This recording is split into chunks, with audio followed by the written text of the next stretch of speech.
As we continue to try and limit our exposure to others and to germs, we still need to take trips to the grocery store where hundreds, if not thousands, of others are doing the same.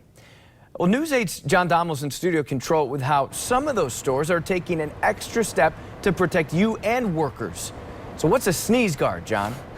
Casey, I'm just wondering how long it'll take before these get introduced into the newsroom. But these are new plexiglass shields, and they're supposed to protect against loose sneezes in the checkout lines. Check this out. This is what SpartanNash stores will be putting up at all checkout and deli counters, as well as inside their gas stations.